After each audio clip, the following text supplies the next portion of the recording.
Native American Pow Wows occur March through August. A powwow is a large social gathering of Native American tribes and individuals. Every year, hundreds of powwows occur on Native American reservations and in other locations across the nation from March through August. Powwows are lively occasions that include tribal dance and dance competitions, drumming, singing, Indian foods, art, crafts, educational events, presentations, and in some areas, a rodeo. Despite the festive atmosphere, powwows are also spiritual occasions that involve rituals, blessings, and respectful protocol. These are times for Native Americans to strengthen ties of culture, community, and tradition, and to celebrate heritage and history.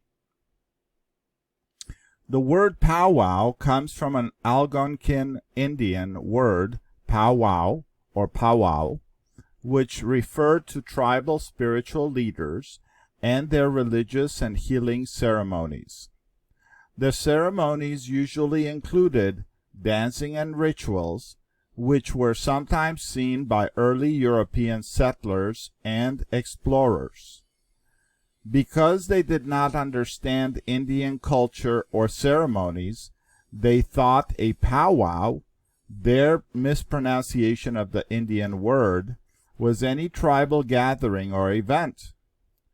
Eventually, the anglicized word became commonly used, even among Native Americans. Now the word powwow and the event itself have come to signify and embody the spirit and continuity of Native American cultures and people.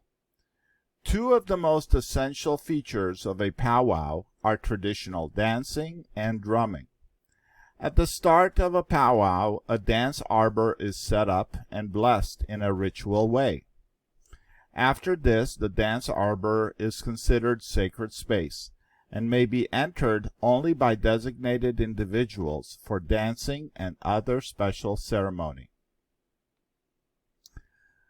Dancers wearing elaborate regalia perform traditional dances or participate in dance competitions, vying for top honors and prize money.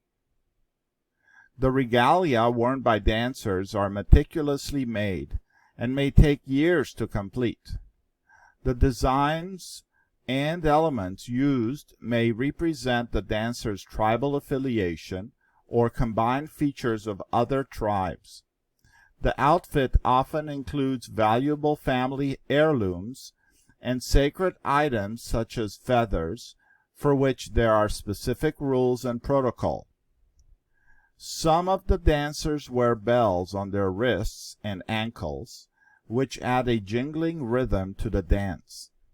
Others, with fancy shawls, look like delicate flying birds as they raise their arms to the beat of the drums. Grass dancers wear outfits of brightly colored yarn or fabric representing meadow grass. The dancers are accompanied by a group of 5 to 10 singers, collectively called a drum. They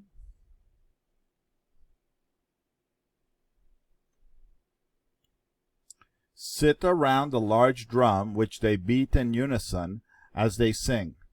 Some singers may also stand behind. Traditionally, all singers and drummers were male, but today many women sing and drum, and some groups are all female.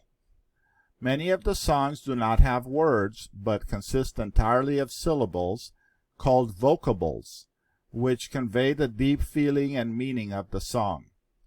Songs are sung 4 times in succession, as the number 4 is sacred to Indian culture and represents the 4 directions.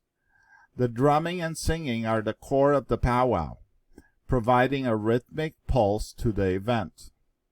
Until the 20th century, non-Indians usually did not participate in powwows, but today powwows are public events and open to all, providing an opportunity for Native Americans to share their culture and traditions. Non-Indians can enjoy the festivities, try new foods such as Indian fry bread, purchase beautiful handmade goods like jewelry of silver and turquoise, finely crafted drums and flutes, pottery, painted gourds, and traditional clothing.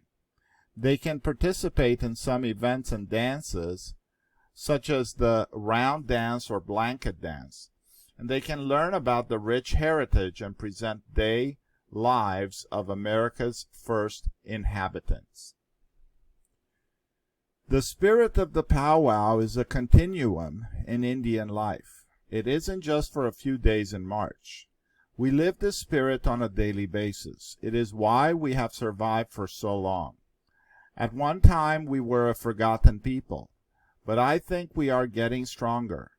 From the powwow we gain strength as Indian people, individually and collectively, to go on into the next century. Linde Yardley, Taos Pueblo Indian. Glossary. Reservations. A tract or parcel of land set aside for the use of a group or groups such as the Native American tribes. Lively. Active, fun, festive. Rodeo. A public performance and or competition featuring such activities as horse riding, bull riding, and calf roping. Spiritual. Relating to or affecting the spirit, often in a deeply religious sense. Ritual. Symbolic gestures to show respect, thanks, prayer, or blessing. Protocol. A set of customs and regulations. Heritage. Family, cultural, or ethnic background or line. Healing. An action or activity meant to restore to health. Anglicized. Made more English-like in spelling, pronunciation, custom, or manner. Embody. To represent or contain fully. Arbor. Archway or other overhead structure. Sacred. Holy. Highly respected, usually in a religious sense. Designated. Appointed. Chosen for a specific purpose or task. Elaborate. Beautifully decorated, complex in detail.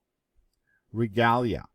Special clothing or outfit worn for ceremonial purposes. Vying. Vie. To try for or compete for. Meticulously. In a very careful and detailed manner. Affiliation, association, connection. Heirloom. Cherished family treasure, such as jewelry, that is passed down from generation to generation. Jingling. Like the sound of a bell. Shawl. Long piece of cloth used for covering one's shoulders. Yarn. Thread made of natural or synthetic fibers. Collectively. Together as a group. Unison. Having one voice or sound. In succession. One after another, repeatedly. Core. Center, central part. Pulse. Beat. Heartbeat. Turquoise. Semi-precious stone of pale or dark green, blue, often used in Native American jewelry. Gourd. Vegetable related to the pumpkin that is dried, hollowed, and sometimes decorated. Inhabitant. Person who lives in a specific area.